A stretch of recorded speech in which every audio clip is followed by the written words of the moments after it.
Welcome to the Heart of Dad podcast.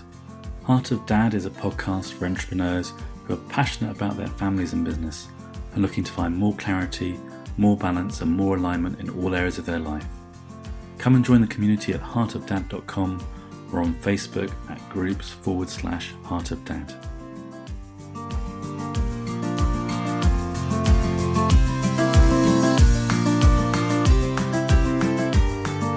This week on Heart of Dad, I'm interviewing Russ Lewin. Russ is a sales manager for a large IT firm. He separated from his wife of 14 years in 2018 and has 3 boys, 15, 12 and 10 years old. He says they're the highlight of his life and also the bane, and he loves them dearly. His job is high influence and requires travel to countries all over Europe, which can make the arrangements for seeing his boys difficult. He's also an active triathlete, an ex-rugby player and a member of Leicester Tigers Rugby Club. He loves going on walks with his boys and his black lab, Koko. So this week on Heart of Dad, I'm delighted to introduce Russ Lewin. Hi, Russ. Hi. Great to have you on the show. Yeah, I'm good, thanks. Russ and I met a few months back now, I think it is, a couple of months back, and Russ blew me away with his story about what has happened to him as a dad, as a husband, and his work life. And so I'm really excited to share this story with you today. Russ, can you tell us a little bit about yourself first? Maybe introduce yourself for anybody listening. Yeah. Okay. So, I'm a father of 3, lovely boys. I'm sort of going through a divorce process. I've got a successful career behind me, and yeah. So should I go through where that's taken me? Would that be good? Yeah, and maybe give us a tiny bit more context. So, how old are your kids, and a little bit about your marriage and the profession you've been in. That would be great to hear that as well. Yeah, so 3 lovely boys. They are 14, 12 on Sunday, and 9. They are a wonderful handful. I'll put it that way. I think we get along very well. I've been married for 16 years, split up 2 years ago. My career is sales. It takes me all over Europe and has actually taken me internationally from a lot of times. And it's from that story really that this came about, isn't it? Because what I've been finding is that throughout my working life and heading into marriage and then fatherhood was a pressure on me to provide, and then when children came along, I felt a pressure to provide as well as spend time with the children, and unfortunately with my job it was providing us a very good standard of living, but not allowing me the time I wanted with my children, and that in a way got a little worse because I didn't feel necessarily that my wife was coping very well with the children, and therefore I was getting worried about the way the children were being treated while I was away, and was therefore trying to work away less. Therefore, my career was kind of not going at the same speed, which is okay. But then the standard of living was kind of requiring me to continue to work that sort of to work in that level, and that happened over many years. I could feel when I look back now, I can feel that the pressure was really building on me of the desire to want to look after the children and my wife, to be fair, and the need to continue to bring in the income, and the money was all important in those days. I would say.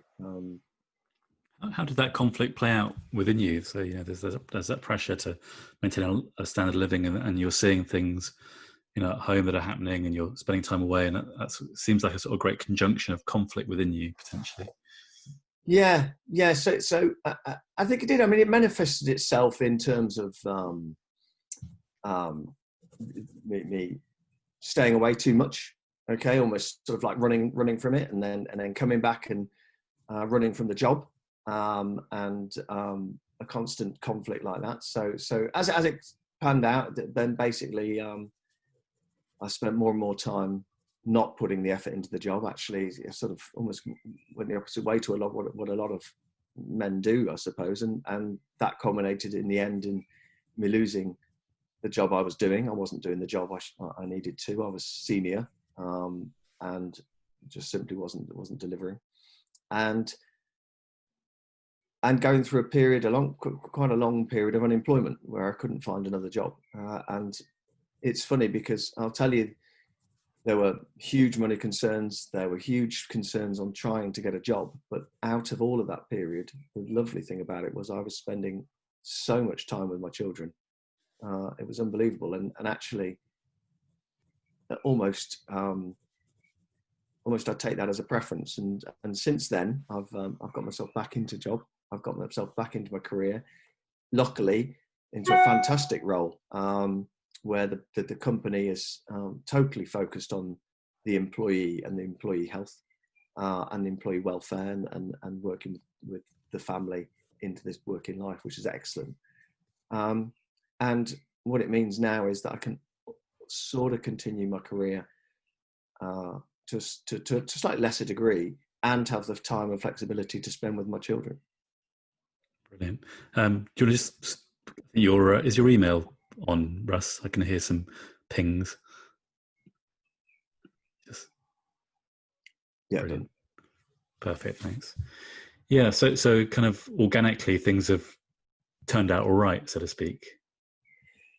Yes, they have. And so in the separation, there's an interesting dynamic whereby kind of the amount of time I'm allowed to spend with the children is being dictated to me, and the way the system runs is that to change that, I have to fight through a court. It's not really something I want to do, unfortunately. My wife tends to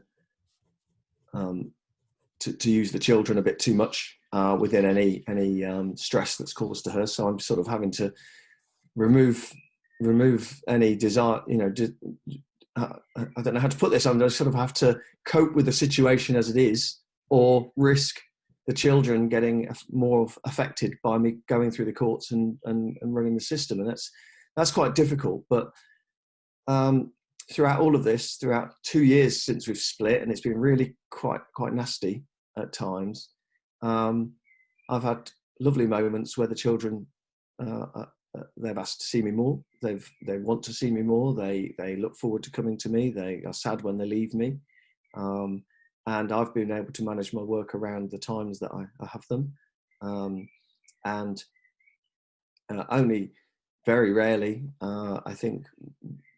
I mean, during this lockdown period that we're in as well at the moment, I'm managing to do work and to look after the children and homeschool them on the times that I have them. And only once have I really had a day where I've had to spend a lot of time on the computer and on work. And the children said, "That's really surprising, Dad. We haven't seen you like that for ages. You've been always available for us." So that was quite a surprising thing for me, was that they're actually noticing how much time I'm spending with them. It's I was wondering about that, like in the pressure period when you were very focused on the job that you had as a leader in sales. You were traveling a lot. Yeah, what were you seeing fall out in terms of your relationship with your kids at that time? Yeah, I'm not sure I noticed it then so much, because I was the fun dad that returned, so all my time with them was fun. Now my time with them is a lot more practical. And I've had comments from my eldest that says that you're a much better dad now. Yeah, you're a much better dad. You're okay. You're strict with us, and you're the one that tells us off all the time and everything. But and they actually say as well that you were. I was quite angry a lot of the time, or I didn't have time for them. Sometimes the message. I don't know how much the message gets confused by a little bit, but by as I say, the sort of negative feedback they're getting from their mum, but I'm going to take it as that they're being genuine to me, and take that on board, and just sit there and think, actually, I think I'm a better person for having, lost my job, gone 9 months unemployed, gone into financial crisis, had to manage all the finances, and now living off a lot less money as I pay back the debt. And I actually find myself happier in a better place. And I just wonder, for all that time, why I needed the fast car and the big house and the material goods, when and what I was giving up in terms of the love of my children and me caring for my children during that time, is what I take from all this. Oh, yeah, it's amazing. I think a lot of dads would take a lot of heart from what you're saying, that there's that pressure to earn and achieve can play out in all sorts of ways and lead you to missing out on some amazing times with your children, and then something in life happens that kind of forces a complete recalibration, doesn't it? And from there you see actually what you value is not the things or the places, but the people in your life. Yeah. Well, one of the main things to me that resonates is the car I used to have versus the car I've got now. The car I've got now is a bottom end cash bought runaround, which I quite love because I don't care about it. I park it in a car park, don't really care. Not too bothered about the kids jumping in and out or the dogs jumping in and out. No pressure. And I sit there and when I had to give up that lovely car that I had, I sat there and I thought, this is the bottom. This is the bottom. I've lost it all now. I've lost the house. I've lost the income. I've lost the career. And now I've lost my car and I can't afford this. And actually, I look at it now and think, why on earth was I spending all that money on that car? Okay, it doesn't matter. I'm running around in this little cheap Fiat, and it doesn't matter to me. And I do wonder now whether I'll ever go and spend all that money on a car ever again. Same with the kids talk to me about having a big house, always have a big house. And I say, I don't think I'll ever have a big house again. I'm not living in a big house now. I'm living in a 3-bedroom terrace. And I love it. And I walk in and I quite love it. You should try having a massive island-based kitchen and how difficult it is going from one side to the other all the time versus having a little U-shaped terraced house. It's a lot more efficient. Brilliant. One question I had was, you've been alluding to some of the dynamics between you and your wife as you've been divorcing. How have you managed that with your kids? Because I guess it must be quite difficult. They're kind of living in two different universes where there are two different narratives about the world and you particularly. And I could imagine that could either be a trigger for anger or something else, and trying to navigate that. How have you got through that? It's been absolutely the most difficult part. Okay, so being on the other side of sort of indoctrinating behaviour and not reacting to it and not bringing the children into it has been unbelievably difficult. And I haven't done it alone. I've been having counselling around it. I've been seeking advice from charities around what best to say, how to ask questions back of the children if they say something negative, rather than commenting on the negative that they've given. And I feel I've done well. Okay, I've not got dragged in at all into any negative comments. I still am very positive about my ex-wife. I recognise that the children do not want to hear anything bad about their mother. Okay, their mother is dear to them, and she's a lovely mother to them, and she cuddles and kisses them, and she's brilliant. And therefore they shouldn't be hearing negative things. They should only be hearing positive things. And they should be worried about whether the batteries have run out on their Xbox controller or not. What mummy and daddy think of each other, in my mind. So that's what I've stuck to, and lived by the advice I was given, which is it will all come good, and they'll know in the end. You know, it's not a point scoring exercise. It's certainly not an exercise that can be won today, because all that happens is the children lose. And so I've just stuck to that as much as possible. And from time to time, I felt myself slipping, and because it's so difficult to hear that sort of comment from your children. So yeah, and I just continue. It's not stopped yet, so I just continue. How do you manage that emotionally in the moment? Because, you know, I can imagine myself being in that situation, and, you know, you seem to have a real presence of mind not to be reactive, which I think is immensely helpful in that situation. But I could feel like it, you know, it would gnaw away. Oh yeah, yeah. definitely. I mean, it does. It's all consuming at times. Sleep affecting. You know, stress and everything. So how do you cope? I mean, like I say, counselling, self-help, things I'd never have done before. By the way, none of these things I would have done before. I didn't need it. Didn't need it. I was successful. I didn't need it. But as it turns out, I did. So and yeah, and just, you know, continue to believe that at some point in the future, what you're doing is the right thing to do. You can look at yourself in the mirror. I actually had this little chat with my 12-year-old. As long as I can look myself in the mirror, Harry, I'll be able to sort of sit there in a few years' time and smile and say, yeah, I did the right thing for you guys, and not feel guilt. And if I was to say something negative and horrible, I wouldn't be able to do that, and I would feel guilty. And I keep reminding myself of that, basically. What would you say was the darkest time in all this, Russ? I mean, for me, it was that period of, I think it was the period of unemployment where I was going, I had interviews after interview, you know, so many interviews. And then I was coming second, and I'd never come second before.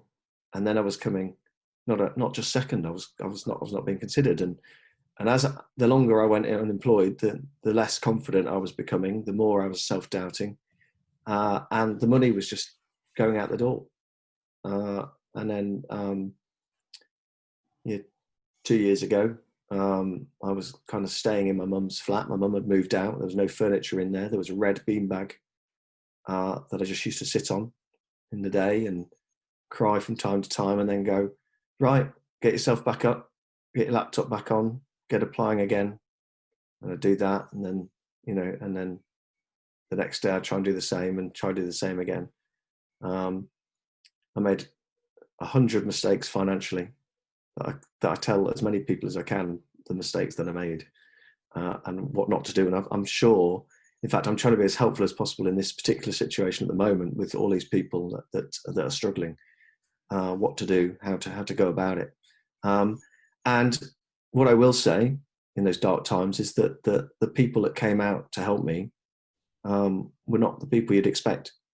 And I've had a lovely, I've been able just recently actually to help those people in return, although they didn't do it with the view of being helped in return. They were doing it from the point of view of, if you help people, you know, the karma other people will help you. And I like to think that the reason everyone wants to help me is because when I was wealthy and successful, I was perfectly willing to help people, and not from a self-satisfaction point of view. So it wasn't sort of to make myself feel good. It was actually just genuinely to help people if they needed help. And I feel that actually the number of people that helped me was unbelievable. And a lot of people ask me, how did you get this help? And I say, I told them what was going on. And I said, how are you? And I'd say, I'm terrible, actually. It's all gone wrong. And this is happening. And that's happening. And then people would help. Whereas everyone just assumed that I'd be, you know, I'm okay. You know, I'm okay, I'm fine. He doesn't need help. And then people started to hear this. They were surprised. And then what started to happen was that people that I thought were fine and okay started to tell me how they weren't okay. or they hadn't been okay, or they'd been through exactly the same. And what I found out is that it's hardly anyone I know now that hasn't been through a period of hardship like this. And the people who haven't yet been through it stick out like a sore thumb to me.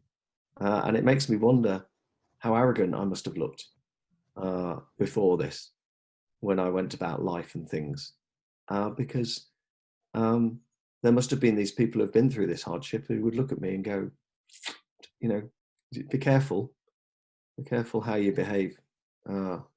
It's not going to be, it's not always roses, and maybe you should prepare yourself a little bit for that. Is how I feel now. So, had it been, I think that's a beautiful piece that you've just shared there around the power of vulnerability, like being able to open up to people and say, actually, almost against the British cultural norm of saying, how are you? I'm fine. Yeah. You are ready to say to people, actually, I'm terrible right now. And, how did you get to that place of where you were just ready to say to people, actually, this is how it is. I'm not doing well. I'm really struggling. Life is very tough for me right now. Yeah, I think I was lucky because I was quite far into quite far into sort of my therapy, if you like. I've been going to therapy for quite a while to help me sort of come to a decision to leave my wife. But what that meant was that I was kind of accepting of. I don't know. I just always did it from day one. Just said, "This is what's happening. This is what's happening," openly and honestly, not trying to make a massive story out of it.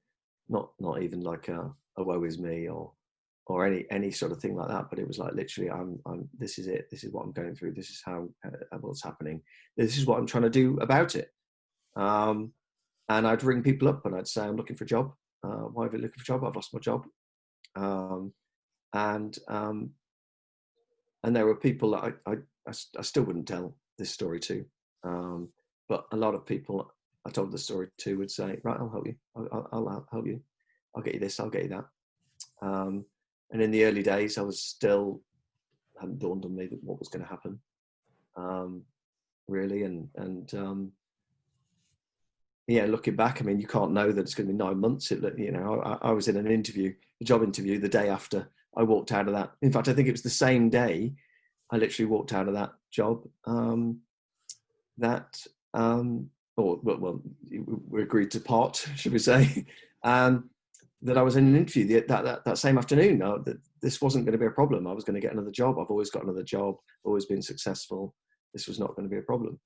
And then the kind of a week went by, a month went by, 2 months went by, and then it was like, blimey, this is really getting bad. And then the money was being spent, mainly because we just did, a week after. I backtracked a week after. It was a week after I'd left my wife that I lost my job, so it was kind of all at the same time, and there was a lot of money being spent around at the same time. Which, had we known what was happening, I think we'd have I'd have done something to try and prevent that. So in the benefit of hindsight, you wouldn't have. I mean, it's like a sort of a nuclear bomb going off underneath your life, really, isn't it? You decide to leave your wife, you lose your job within a week. Yeah, life starts to spiral out of control, really. Yeah. If I was to give one bit of advice to anybody, especially in this time, it would be that every bit of money you owe, the company can afford to not ask you for it far more than you can afford to pay it. And what I was trying desperately to do was protect my my credit rating. And in the end, I couldn't, and my credit rating dropped to extremely low. And less than 6 months later, it's back to very strong. And so the net effect of trying to get myself, I spent longer trying to protect my credit rating than it took me to get my credit rating back after I hadn't protected it anymore. And I sit there and I think, why on earth didn't I just go straight away to all the banks and the loans and everything, and just say, stop everything, stop. Okay. And then prioritize the debt. And I used a charity as well, Step Change, who are awesome. and they helped me prioritize it. And once you have a step change charity number, case number, as soon as you tell any financial institute you have that, they put everything on hold, okay, immediately, and give you time to kind of cope with what your plan is, what you're going to do. And had I known that, it took me 9 months to go to step change. And I should have gone on day one. But you don't know. You don't know when you've always got money. When you've always got money and you're not worried about money, you don't think about these things. So I just used all that credit facility available to me to try to pay bills that just simply didn't need paying. That's the lesson I've learned from that financially. But as I say, there's that bit. But what I did do was spend 9 months almost entirely with my 3 boys. Yeah, picking them up from school, dropping them off from school, everything. Well, so how was your state of mind going during that period, Russ? Because you were saying, like, the day after you parted ways with your old job, or the same day you were in an interview, then you had this kind of repeat experience of coming second and not being chosen for the role. You'd never expected to be in unemployment for 9 months. How was your self-esteem coping with that experience over the 9 months? It was declining fast. It was declining fast. It was literally, I started to question whether I was even good enough for the role. Initially, I was going for, I'd recently been sort of promoted, so I was going for the similar role, and I just started to go for lesser roles. And then I got to the point really where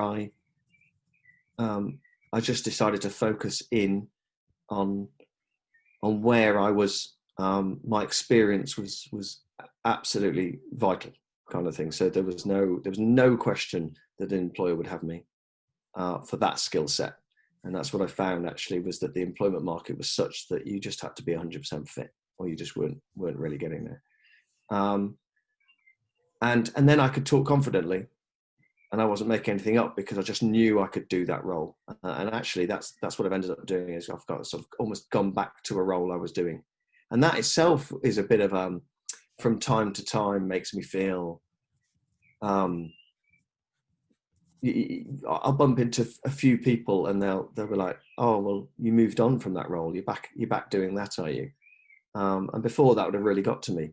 And sometimes it grates, don't get me wrong, but it would have really got to me. But now, where I am, I'm a bit sort of like, yeah, that happens. And there's those that know, that go, yeah, that happens. And there's those that don't know, where you sit there and go, careful, maybe it will happen to you one day. You don't, and I don't wish it on you. What was happening with your relationship with the boys? I mean, you said you had the joy, at least, of having more time with them in that 9 months, and you were able to pick them up and drop them off at school. But I know from my own experience, like, if my esteem is taking a battering, then even with the best will in the world, that can leak out into my relationships. Because if I don't have a solid sense of myself, then that can sort of get a bit played out. And did that happen for you at all in your relationship with your boys?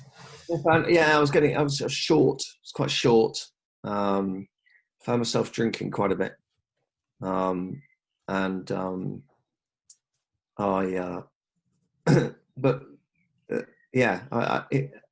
I didn't have so much patience, but at the same time, I suppose what they got was a bit more structure, and a lot more time with me, and I really did make an effort to divide my time as well where possible. And at the time, with the breakup, it was quite amicable, so we were fine. We were just we actually lived together still for quite a while before I then moved out to my mum's flat. So so that was lovely, a lovely time, but quite difficult. And in particular, I noticed, I think, that I was quite critical of my middle son. It's quite similar to me, and I was short and critical. I found myself shouting at him quite a lot, where I was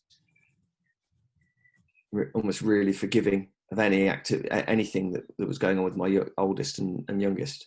Looking back, it's quite strange, really. I was much tougher on my middle son, and so recognizing that, I've kind of worked on that since. But had within all this period as well, I had.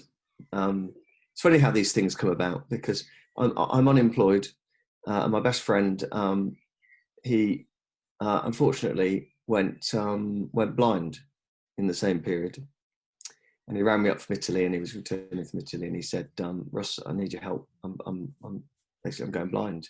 I'm going to hospital, and I need some help with my business." And he had a champagne business, and so I sort of stepped in and was doing that for a little while. And I know nothing about champagne, and I just had to learn really quickly. And I could I could help him get going, and I sold a lot of champagne in that time, and ran some events. Some 30 or 40 people listening to me talk about champagne when 3 weeks ago I didn't really know anything about champagne. It's quite interesting. Taking people to France, to the Champagne region, and yeah, and it's funny. I'm not even really a fan of champagne, but I'm actually an expert in it. But so these things happen, don't they? It's happened for a reason. So had I been working, there's no way I'd have had time for him. He might well have lost his business. As it turns out, he's wealthy now. He gets a lot of help from the government, and he gets his pension from the police force, and he has his champagne business, which he continues to run with some help. And I like to think that had I not have lost my job and been in that situation, that might not have happened. So I spent time with my kids. I helped my friend with his champagne business. And other stories as well. Go on, Actually, so good. yeah, my mum had to go into care in the same period, so I could take the time to sort that out, get her into care. I could sort of finances out. I could sell the flat that I stayed in for a while, and then subsequently sold. And I wouldn't have been able to do that if I'd been working. So all these things, I can, there's a lot of major things happening at the same time, but at least good was coming out of all of them. I think it's amazing when we get to look back at our lives and see how the pieces fit together. And at the time, it can feel like you're in an absolute blind hell. Yeah. And then, 2 years down the line, you can look at it and go, okay, actually, I'm really grateful that I had that space to step in and support my friend as he was going blind and make sure my mum was taken care of. And I couldn't have done that if I'd been in the situation I've been in before. That's extraordinary, isn't it? I'm in a company now that values its employees, and I'm in a role I probably wouldn't have gone for, and wouldn't be in now. And actually, ironically, I got contacted last week by one of the companies I desperately wanted to work for, doing a role I desperately wanted to do. And they contacted me last week and said, the role's come up. Would you like to go for it? And I said, no. I said, no. I said, this company is the sort of company I want to work for. And this role is the sort of role I want to do because it's got a good work-life balance. And no, I no longer want to take, come and work for you. And that made me smile because that just wasn't the person I am. I think I'm a better person out of all of this. I think if someone had said to me the weeks before, the months before, okay, you're going to experience this, and out the back of it, you'll be better for it. No, I would have never believed it. Yeah. You can't look at those situations, I think, in the eye and think, they're going to be okay. You'd be terrorized, or you'd run a mile, right? Yeah. Just coming back to something you were talking about earlier, and I really appreciated you sharing about that dynamic with your middle son. And you said, you've taken sort of time to recalibrate there. What have you done there to reset things with him?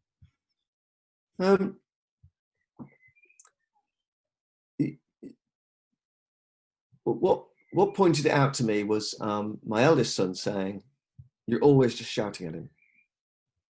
Why are you always shouting at him?" And he's quite a testing son anyway. He as I say, he's quite like me. And he just pushes the boundaries of everything. And I sort of, in a way, I sit there and I think, that's brilliant. That's brilliant. Push the boundaries. It's an excellent thing. But let me almost prevent you from making the mistakes I made by doing that. And so I'm super hard on him. But actually what I thought was, actually, he needs to learn the mistakes that I learned from, because otherwise he's not really going to be learning from it. Just having someone shout at him and say, stop doing that, stop doing that, stop doing that, without making the mistakes, you don't learn. And it's ironic, isn't it? Because there I am going through the biggest learning curve of my life, having experienced it and therefore reacted to it. And yet I'm there preventing my son from going through the same sort of lesser extent experience, and trying to control how he learns. And so what I've done is just tried to step back on that and just let him go for it a little bit more, let him explore, and test, but at the same time, to pick my battles. Is, that's crossed the line. You can't do that. Okay. But that wasn't so bad. So, okay, I'll let that one go. No, that's not right. Okay, let's not do that. And that's brilliant. And then the other thing then was, okay, that's pulling back so far, was praise. Just wasn't giving him enough praise. And I've noticed he keeps saying to me, sorry, dad, sorry, dad, sorry, dad. And I've just recently, I've really been saying to him, no, stop saying sorry, start saying thank you. So if somebody says to you that you've done something wrong, thank them instead of saying sorry. Thank them because they've just helped you. And that's what I'm trying to sort of work on him with him now, is like, if I say something, I'm trying to help you, I don't want to hear sorry, because you're never going to get it right first time, because you're only 12. So and that's a little thing I came up with the other day. I don't know if it'll work or not, but I try all these things all the time. So just to try and check in. And then, as I say, the therapy helps, because then I can just have a big rant and rave about the horribleness and unfairness of everything. And then she just sits me down and says, yes, but you're just grieving. Yes, it's natural. You're going to go through that process. And yes, do you remember what it was like 2 years ago or a year ago, when you're in the depths of all this, and how you didn't believe you could come out, and now you are out? Well, you're just in the same now. So just, and she can reset you, and therapists can reset you, and then you can find the energy to go again. That's how I've managed, really. That's such a brilliant story. I love it. I just pick up something from earlier, Russ. Like you were saying that when you first kind of initiated your divorce, things were amicable, and within the boundaries of whatever's appropriate. Can you just give us a sense of like what happened that took things from amicable to highly conflictual? Yeah, I don't know really. Money comes into it. So 1 minute we're going to sell a house. She's going to have her new house. She's found the new house, and it's going to be okay, and she's going to come out of it okay. To the next being, oh, hang on, we've spent that money. Now we're going into debt. The house is up for sale and it's going down in price. We're in the middle of Brexit. It's the wrong time to sell. Suddenly, that house is no longer available. And it's going to be, we're going to have a struggle from now on. That seemed to change it. The other thing is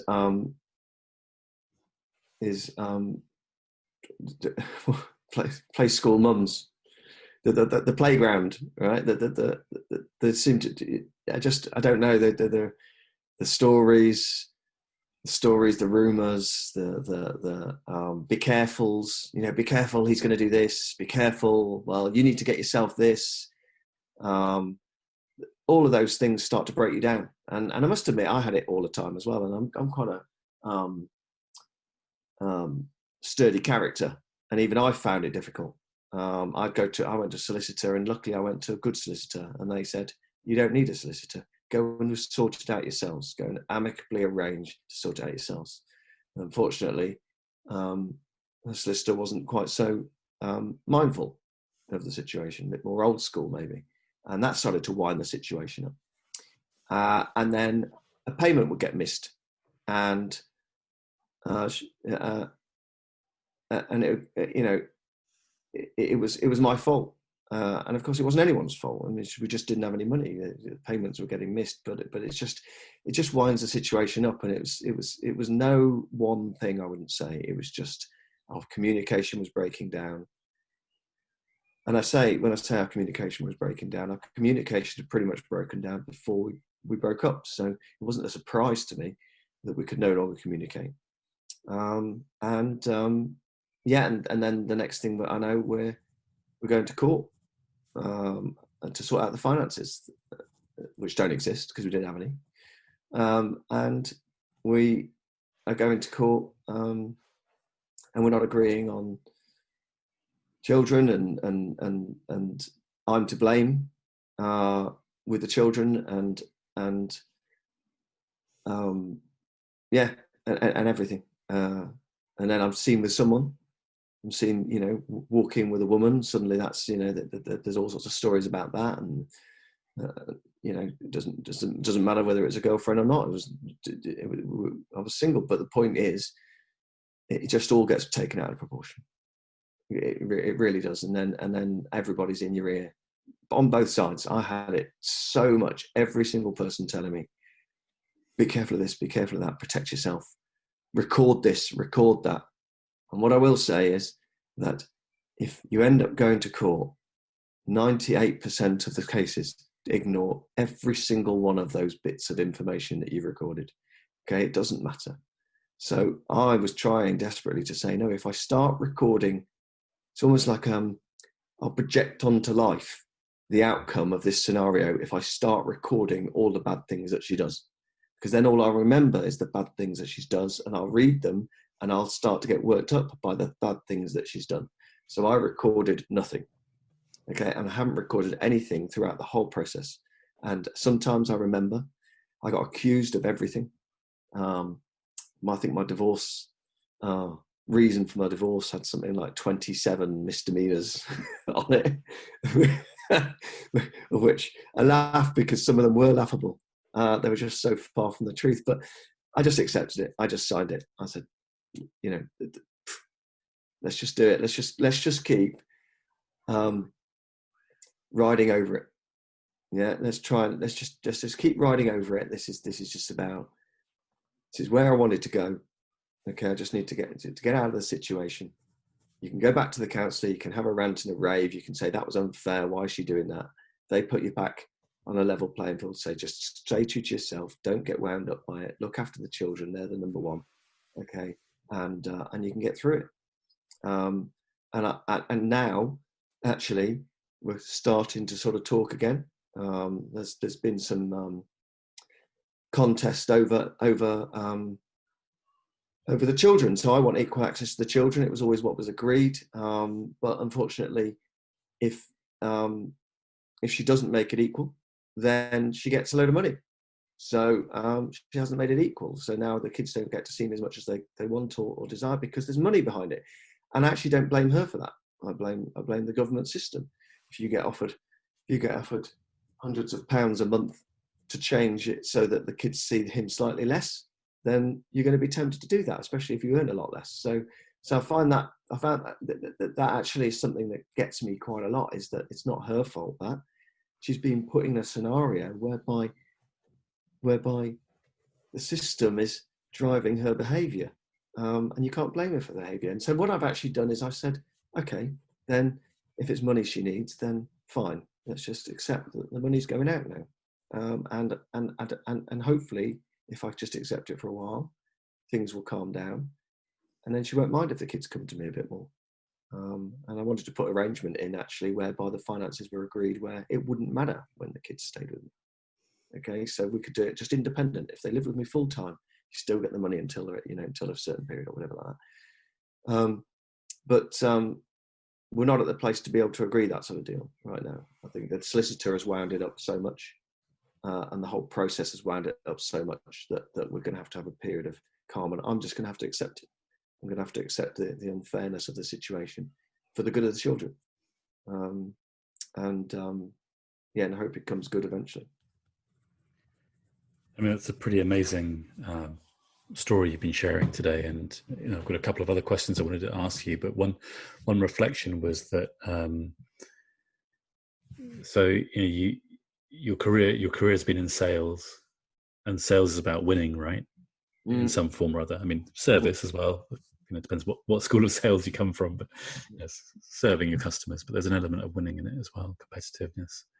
And what I've been hearing from you is a real opening into surrender to what is, because you've really seen deeply that if you resist it, it's going to create so much more distress for you, and that's going to impact your relationship with your children. And it sounds like the counselling has been a really helpful part of that. But there's something in you, it sounds like, Russ, that has allowed you to go from the mindset of the very high achieving salesperson to a person who's completely recalibrated his outlook on life, and has also come into a place of enormous acceptance of what's happening. Can you tell us a little bit about that? Yeah, it's interesting. There's a scenario at work the other day where a younger, more energetic me would have chased the deal down to the end. Okay, and I sat there in a room of people and said almost the words you're not allowed to say, which is, "This deal's lost." Okay, it's actually spending energy on this deal is no longer needed. Okay, it's lost. And the whole room, it's almost like the room were like, "You're not allowed to say that. We have to keep going. We have to keep going." But it was lost. So, and actually, the reason I tell you that is because that I sat there and I went, that's kind of where I am. Yeah, it's like, don't keep fighting for the sake of fighting. Yeah, if it's gone, it's gone. Move on. Next one. Next thing. Do the best with your energy. Don't keep fighting lost causes, but do the best with the energy you've got left. And that's been a big change in me. And I'm less stressed at work about my first quarter. I'm 80% of target, and I'm like, okay, I'm 80% of target. And then the end of the year ends, and I'm slightly under target. It's a brand new job. It's not unheard. It's quite common. And someone said to me, "How do you feel about that?" I said, "Well, there's next year. Next year, get a lower target next year, and I'll go and win next year instead. What's the point of crying over this year? It's gone. It's done." Yeah. And that's a bit like my personal life at the moment. It's like that's gone. What's today? And what can I win? And the other thing I've done a lot of trying desperately. Sometimes it consumes me, but to not forward project. We're in this period of the coronavirus. I'm loving it. Actually, I'm loving just the fact that it's interesting. One of the big things in therapy that came out, sharing some secrets now, is a big fear of being alone. Yeah, it was something I wasn't really aware of, and fear. That was the words used.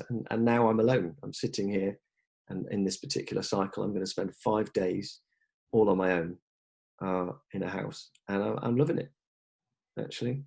And I'm getting jobs done I wouldn't do normally. I'm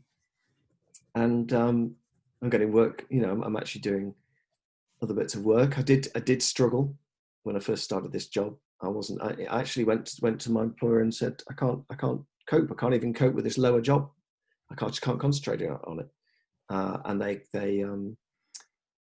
took work off me.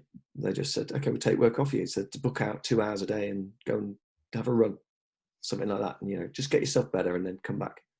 And that's why I'm going to stick with this employer, that sort of thing. So, yeah, coming back, there's all these learnings that have come out, and that surrender side of it, is helping me. I think it's going to help my career as well as dealing with the children. They're entering teenage, and one of them already is in teenage. that there's got to be surrender everywhere when you're dealing with teenagers. And actually, that's a lot of what I've been doing to build my relationship with my eldest. Actually, is that sort of, and the 12-year-old I told you about earlier is pick your battles and surrender. Surrender when it's just not important. Beautiful. Thank you for sharing all that wisdom. And just to sort of close off for us, then, what are your hopes for the future now? Well, but I came to the realization the other day that if I've not got the kids quite as much as I want, then with this newfound wisdom, I'll put it into taking my career in a slightly different track. And I'll do it in such a way that as things calm down and the children maybe come around or whatever, I've got time to spend with them. So actually I can make positives out of both of it. It's like I've got more spare time now. I'm going to use it to make, keep myself fit, get my career going, get my confidence back, because without a doubt I took a big beating, like we talked about. And I'm going to continue just to be able to spend as much time with the children as I can when it's time to spend the children, and look after them and make sure that they come up, they grow up well. Beautiful. Thanks so much for sharing your story. And it's been really touching to hear it, and also full of hope, because I think when we first spoke, I was left reeling from the story in a sense, and had a real sense of kind of all the wars you've been through, and today kind of revisiting it, there's that. I mean, there's the very painful part to it, but there's also this amazing resilience and a sense of surrender, but not in a weak sense. It's surrender from a place of great strength. So I think that will give other people listening to this podcast, whether they're dads or mums or anybody who's involved in some kind of separation issue, like real optimism and heart. Yeah, someone said that when you're angry, you think you're in control, and you don't realise what control you can get by not being angry. And I think that's where I see people being angry, I sit there and think, there's more ahead. Brilliant. Thanks, Russ. And if people want to find out more about you, where can they go? Sorry. If anybody wants to find out more about you, where can they go? I don't know. Do you have a LinkedIn profile or anything like that? Yeah. I mean, LinkedIn more than I don't really use Facebook. Okay, brilliant. Well, thanks again for taking the time to be on the show. Yeah, it's been good. Been lovely, actually. I've been watching some of your others, and it's excellent. It's excellent what you're doing. Thanks very much, Pat. You're very welcome.